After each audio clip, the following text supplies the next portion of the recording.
20:30 horas aquí en Buenos Aires, República Argentina, este lunes 20 de septiembre del 2021, otra entrega de Príncipe del Manicomio por streaming hoy, por el canal de SATP TV en satarg.com, stprg.com, y también por Mental Web Radio, de suscripción gratuita para acceder a la primera y única radio online íntegramente destinada a la salud mental. Del portal ethic.es del 24 de septiembre del año 2018 por el maestro Luis Suárez Mariño. El efecto Lucifer, en donde la historia de la humanidad y la personal de cada uno nos demuestra que la esencia del hombre no es el bien ni el mal, ni el amor ni el odio, sino que la tensión que es inherente a la propia libertad, que se da entre el uno y otro, en donde aceptamos a un otro sujeto como tal, es el verdadero paradigma de interrelación constante entre personas. Dijo Caín a su hermano Abel: salgamos al campo, y aconteció que, estando ellos en el campo, Caín se levantó contra su hermano Abel y, bueno, todos conocemos cómo termina esa historia en el Génesis de la Biblia. Bajo ese contexto, la pregunta es: ¿qué es la maldad? ¿Es, por ejemplo, una posibilidad entre las formas de acción o simplemente una imperfección de nuestra especie? ¿Es inherente al ser humano?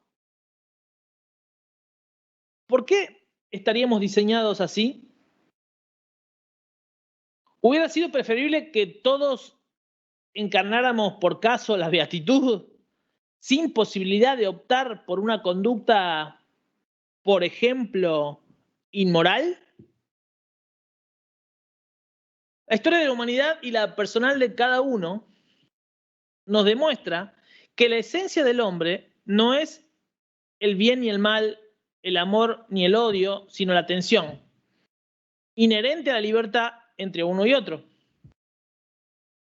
Si hubiéramos sido diseñados buenos o malos, seríamos autómatas, simples autómatas en un cuerpo. Lo que nos hace precisamente humanos probablemente sea esa tensión antes mencionada, inherente a la capacidad de elegir y encontrar soluciones para que la vida como especie gregaria, colectiva, y también como individuos, como sujetos, siga el camino en torno a la construcción moral o digna, o de la versus de la regresión y el caos. Probablemente entre estos elementos pseudopolares, si me permiten la vulgaridad, estemos transitando cotidianamente, incluso también de manera automática, adaptativa, como realizamos muchos de los actos de nuestra vida. La historia de la humanidad, a pesar de la barbarie, siempre presente en algún lugar del mundo y en cualquier tiempo, ha sido la del progreso esforzado, del llamado bien sobre el llamado mal en una cultura, en una sociedad, en un lugar y tiempo determinados. Y afuera porque el pacto social que implica el reconocimiento de los derechos y libertades de los que somos titulares, cada uno de nosotros, cada ser humano, es altamente necesario para la supervivencia de nosotros mismos, o también por causas metabiológicas, si se quiere. Pero lo cierto es que hoy el hombre como individuo y la humanidad están en la mejor posición, por lo menos desde el punto de vista de la sustentabilidad de la moral, de la que nunca habíamos estado hasta ahora. Nosotros podemos, haciendo un paréntesis, después discutir qué es la moral y cómo la conformamos. Es probable, a riesgo de ser generalizador, de que la moral sustente el carácter identitario y de personalidad de un sujeto. Sea una vertiente necesaria para la construcción del sujeto. Desde las ideas que emanaron de la polis griega e incluso la República Romana, pasando por la escolástica, el Renacimiento, las revoluciones francesas, americana también, y las revoluciones proletarias, o también el idealismo, hasta la creación de la ONU y la Declaración Universal de los Derechos Humanos, tras la Segunda Guerra Mundial puntualmente, el hombre como especie ha avanzado hacia el reconocimiento de dos ideas indiscutidas. La igualdad de todos, vaya si uno no debería cuestionarse si son indiscutidas realmente, ¿no? ¿Queremos eso? Aquí en Argentina estamos muy peleados con esa idea en la actualidad. Y también el reconocimiento de los derechos inalienables, de los que cada uno es titular por el solo hecho de ser hombre. Esto que el artículo de Ethic plantea como indiscutido es altamente deficiente en una sociedad degradada y por tanto inmoral, ya no en valores judicativos, sino en términos de ruptura del entramado social, como la que estamos viviendo nosotros en la actualidad. ¿O acaso ustedes creen o incluso piden, y cuando digo ustedes me incluyo a mí mismo, que se respeten los derechos inalienables que tenemos cada uno de nosotros por el solo hecho de ser sujetos, por ejemplo, en las cárceles? Aun cuando algunas de esas revoluciones hayan conllevado a actos de violación de los derechos humanos, o los movimientos sociales y políticos hayan surgido como reacción precisamente de la violación sistemática de esos derechos, el paroxismo y el resultado histórico obtenido ha sido que la idea de la igualdad de todos nosotros como sujetos, y el reconocimiento de nuestra dignidad, nuestros derechos y libertades, han conquistado, teóricamente está claro, todas las ideas del mundo. Claro, deberíamos preguntarnos en consecuencia qué es dignidad, cuáles son esos derechos e incluso qué es la libertad. Como precepto superficial, la libertad supone preconceptos y a veces prejuicios que atentan contra el reconocimiento de los derechos inalienables de cada uno como sujeto, por ejemplo. O creer que la pérdida de la libertad incluye la pérdida de los derechos. Aquello que parece indiscutible, en consecuencia, se torna por lo menos débil.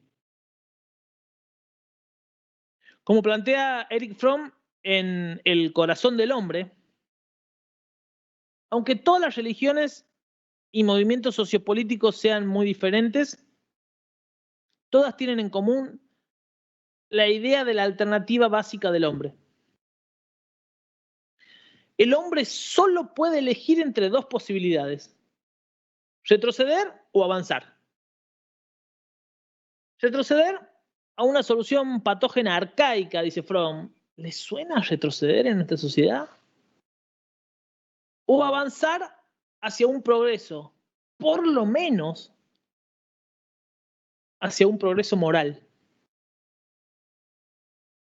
Encontramos esta alternativa formulada en varias maneras o de varias maneras, como la alternativa entre la luz y las tinieblas, en Persia, por ejemplo, entre la bendición y la maldición, entre la vida y la muerte en el Antiguo Testamento, o la formulación socialista de la alternativa entre socialismo o barbarie.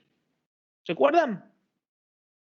Ahora bien, también con Fromm debemos reconocer que cada individuo y cada grupo de individuos puede no solo progresar hacia la orientación ilustrada y progresiva, valga la redundancia, sino también regresar en un momento dado a las orientaciones más irracionales y destructoras. Basta con leer un poco de historia universal y, por qué no, de la propia, para entender que, querramos o no, sea cual fuera la construcción, esto nos ha pasado y probablemente nos vaya a seguir pasando. Somos hijos, decía Fromm, de aquella Europa donde está Auschwitz, ¿no? Perdón, esto no es una frase de Fromm, sino estrictamente del artículo. Hemos vivido en el siglo en el que se ha torcido la ciencia y que ha alumbrado las leyes raciales y las cámaras de gas. Proclamaba por caso, ahora sí, Primo Levi, para luego preguntarse y hacer que nosotros nos preguntemos: ¿quién puede estar seguro de que es inmune a una infección? Es decir, aquello con lo cual nosotros a veces de manera automática nos arrogamos en términos de lo que diríamos comúnmente señalar con el dedo. ¿Por qué no podría ser aquello por lo cual después nos señalarían a nosotros o nosotros nos señalaríamos a nosotros mismos? Y en consecuencia entonces, ¿por qué señalamos con el dedo? ¿Por qué no podemos madurar esa circunstancia? ¿Por qué estamos tan seguros en términos automáticos de que somos inmunes a la infección? El efecto Lucifer es de Philip Zimbardo, un sociólogo americano, que recoge las conclusiones del conocido experimento de la cárcel de Stanford, que se llevó a cabo a principios de los años 70, dice el artículo, con alumnos de dicha universidad. Con este experimento se demostró la influencia del ambiente extremo, la cárcel, y la vida en prisión en la conducta. Nosotros nos cansamos de decir en este espacio que las cárceles en nuestras Américas, por ejemplo, que son las que conocemos, son verdaderas universidades de la violencia. Y aquí se plantea la influencia del ambiente extremo y la vida en prisión en la conducta. Dependiendo del rol social que como guardián de un lado de la reja o recluso del otro lado de la reja, tenía atribuido cada participante en el experimento. Zimbardo reclutó a 24 estudiantes universitarios de entre 70 voluntarios. Los elegidos, que lo fueron por ser los más estables desde el punto de vista psicológico y emocional, según los parámetros de ese momento, por supuesto, y parámetros netamente caprichosos, pero que se toman siempre para el método científico, para hacer criterios de inclusión y de exclusión. Todo el que haya hecho una investigación sabrá de qué estoy hablando. Estos alumnos se distribuyeron aleatoriamente en dos grupos, uno de guardias y otro de prisioneros. La cárcel ficticia se instaló en el sótano del Departamento de Psicología de la Universidad de Stanford. Y los guardias recibieron pollas y uniformes casi de inspiración militar, además de gafas de espejo para impedir el contacto visual, por ejemplo. Los prisioneros debían vestir solo batas de muselina, sin calzoncillos, y sandalias con tacones de goma, que Zimbardo escogió para forzarles a adoptar posturas corporales incómodas y provocar una desorientación. ¿No cree que es muy difícil, muy distinta a la vida de las cárceles, en donde cada uno se viste como puede, y como puede no siempre es de manera cómoda, a tal fin de que hasta la vestimenta propia conlleva criterios de vulnerabilidad? Además, en el experimento debían llevar medias de nylon en la cabeza para simular que tenían las cabezas rapadas, números cosidos a sus uniformes y una cadena alrededor de sus tobillos como un recordatorio constante de su encarcelamiento y por lo tanto de su opresión. La única prohibición fue el maltrato físico.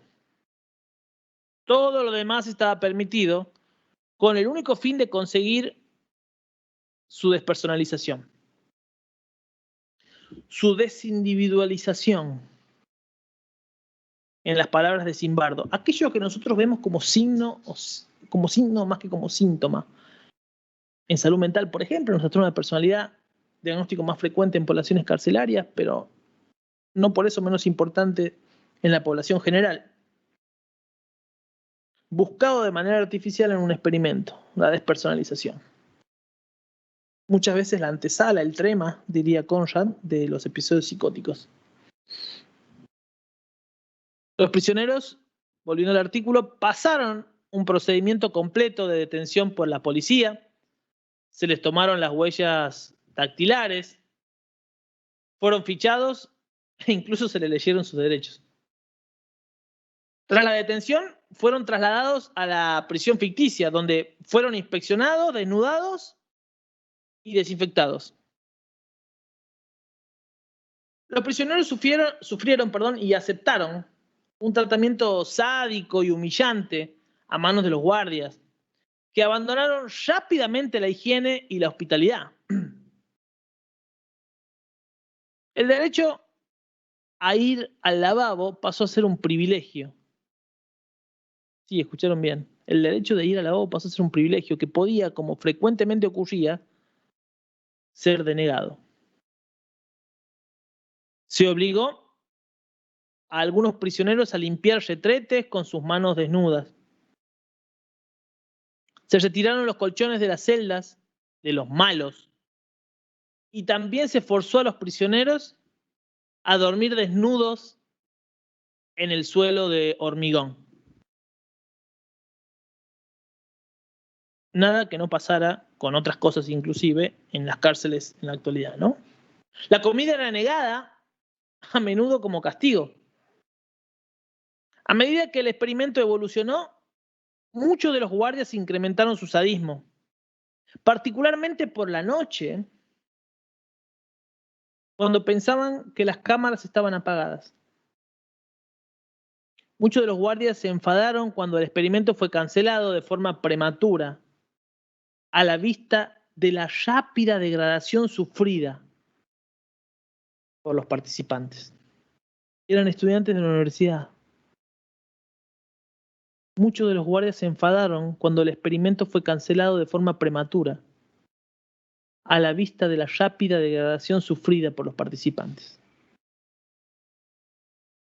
El estudio de Zimbardo puso de manifiesto lo fácil que resulta que una buena persona actúe con maldad o de manera inmoral, dependiendo del entorno y de las circunstancias. Y también que los impulsos arcaicos siguen siendo muy fuertes. Y que situaciones extraordinarias, como la guerra o un encarcelamiento prolongado, pueden abrir fácilmente canales que permiten manifestarse a los mismos. Después de la publicación de las imágenes sobre las vejaciones cometidas por soldados americanos a presos iraquíes en la cárcel de Abu Ghraib, tras la ocupación del ejército americano en Bagdad en 2003 y la apertura de un procedimiento penal contra los soldados y mandos intermedios involucrados, la defensa del sargento Iván Frederick, cuya hoja de servicios hasta estos funestos hechos era impecable, contrató a Zimbardo. Él puso de manifiesto que la posibilidad de dar un trato inhumano a los detenidos durante la guerra global contra el terrorismo era totalmente previsible a partir de una comprensión básica de los principios de la psicología social, unido a las conciencias de numerosos factores de riesgo del entorno que ya conocemos: la conformidad, la obediencia socializada a la autoridad, aquí le llamamos obediencia debida. La deshumanización, los prejuicios emocionales, los factores estresantes situacionales y, por supuesto, en consecuencia, la escalada gradual del maltrato.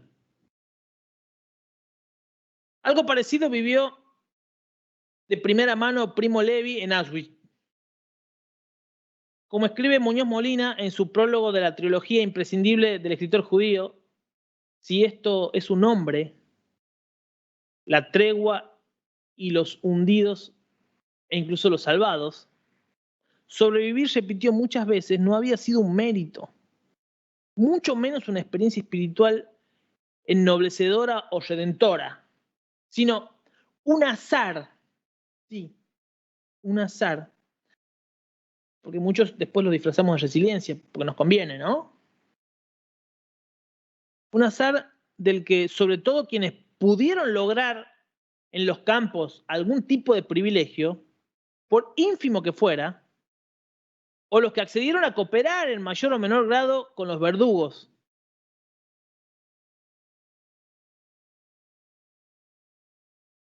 Como reconoció el propio Levi, un orden infernal como era el nacionalsocialismo, ejercía un espantoso poder de corrupción al que era difícil de escapar. ¿Les suena?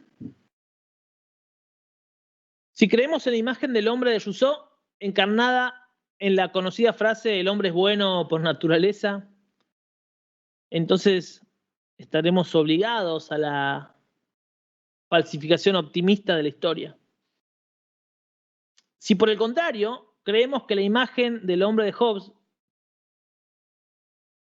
estaremos también negando muchas obras que para el bien de los demás y del progreso moral de la humanidad emprendieron tantos hombres y mujeres ejemplares, como cegando la propia posibilidad de progresar desde el punto de vista moral. La conclusión, pues, es que el progreso moral del hombre singular y de la humanidad en general no está en modo alguno garantizados. Ambos viven en una dialéctica de la elección, lo singular y lo colectivo. Ambos viven una dialéctica de elección. En estos momentos en que ciertos líderes narcisistas encienden la mecha del odio al distinto, o hacen caer sobre él la culpa de los males que a tantos atenazan, el paro, la precariedad, la incertidumbre por el futuro, o en Argentina, los planes sociales. Hemos de estar vigilantes frente a las regresiones morales, alzar nuestra voz y ejercer nuestro derecho de voto cuando seamos llamados a las urnas en favor de aquellas opciones que mejor representen a los ideales del progreso moral que nosotros concebimos como tal, por supuesto. Y como concluyó Primo Levi en Los hundidos y los salvados, ha sucedido y por consiguiente puede volver a suceder.